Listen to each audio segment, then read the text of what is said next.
Today we're going to talk about the British citizenship test.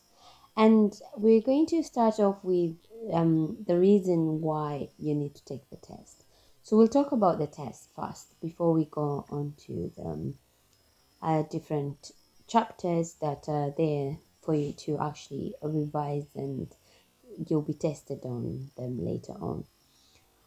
So about the test, so why do you need to take the test, and what do you need to study, and what are the questions like, and how do you pass your test? And also, we'll try and share some experiences from different people in regards to the tests at the later stages, of course. And so, why do you need to take the test? Why do you? So, you might ask yourself, why do I need to take the British citizenship test? So, then the question is, if you're applying for an indefinite leave to remain in the UK, or a British citizenship, then you must demonstrate that you have sufficient knowledge of life in the language in the UK. So this is also called the KOL requirement. So you must do two things to meet these requirements. One, you must pass the life in the UK test, and the second one is you must have a speaking and listening qualification in English at B1 or higher, or equivalent to GCSE level English.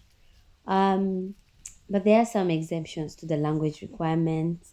For instance, if you're from a majority English speaking country such as the USA or Australia, then you're exempt. You're also exempt if you have a degree level qualification or higher taught in English. So you're exempt from taking the speaking and listening qualification in English B1. So the other question we talked about is what do I need to study? So the Home Office is given some official advice as to what you have to study. However, the test itself is still very much shrouded in secrecy. The following advice on the feedback from our readers. Uh, some of the readers or some of the individuals that have taken the test said that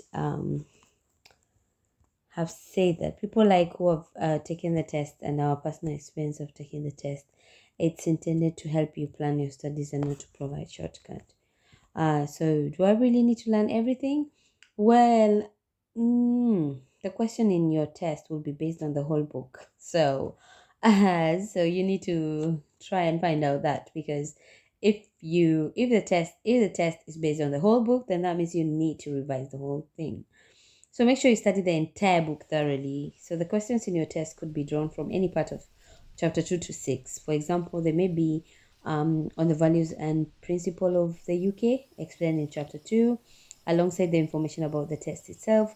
You may get questions on the Second World War of Parliament, of both which are covered in length. But you may also be asked about the Statute of Rutland or the British Crown dependency, both of which are only mentioned briefly in the book, but still you may be asked.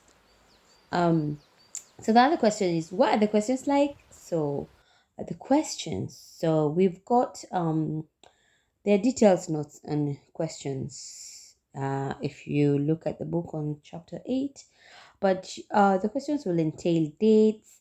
Questions are may or maybe or may they may be based on all parts of the handbook, but you need to remember dates of birth or a date of death. You must understand, however, when key events happen as well, when certain people lived. For example, you'll not be asked questions such as what year was Emmeline Parkinson born, but you could be asked in which year were equal voting rights for women and men introduced in the UK. So you may need to answer that as well. You've got questions of annual events such as Christmas, St. George's Day, Hanukkah, Diwali, when is it celebrated? And these are some of the festive seasons. You may be asked about famous people, places, and work as well. This applies to people described in a text. Also, you may be asked about writers, artists, film directors, sports people. So you may be asked about these famous people. You may be asked about the famous battles and events. You may be asked about the UK courts, yeah. And the question styles are very different, so they are presented in a different way. So make sure that that's why they always recommend, or I always recommend that you study the whole book. But you could also study the questions as well, but make sure you study it in depth. Yeah. And yeah, and I'm sure you're going to pass your test. So the easiest way to pass your test really is to study the materials, because all the questions, like I said, can be asked in the life and in the UK test. So they're based all the questions are actually based on the official study materials provided by the Home Office. So the official test will only ask questions based on chapter 2, 3, 4, 5, and 6 of the publication of the book. So you need to really thoroughly revise that. And also, like I said before, you need to look into practical tests. Once you finish revising the book, you can do revision practical tests. And then when you think that you're ready, then you can book your test. Definitely. And then you can take your test, and then I'm sure you'll pass it. Make sure before your test you have a good night's sleep. I think that's really important. Don't be hungry, don't be tired, because it will severely affect your concentration level, and it will make the test harder. So I would definitely advise you on that. um and if you've got any experience, share your experiences in the comment below. And yeah, so we're going to start our lesson next time with chapter 2, that is the values and principle of the UK. So we're going to look at this chapter. We're going to look at it in depth. I just want to tell you what we're going to be looking into. So we'll be looking into the fundamental principle of the British life, or we'll also look into the responsibilities and freedom of all UK residents. We'll also look into becoming a permanent resident. How do you become a permanent resident? And we'll also look into taking the life in the UK test. What do you need? What's required? And we'll also look into the testable sections of the book of the Life in the UK Test Handbook. We're going to have a look at that. And so that will be next time. And then obviously we're going to go into chapter 3, and we'll be looking at what is the UK. So we'll look at the different countries that make up the UK. This is very easy, but for some people it might be a bit confusing.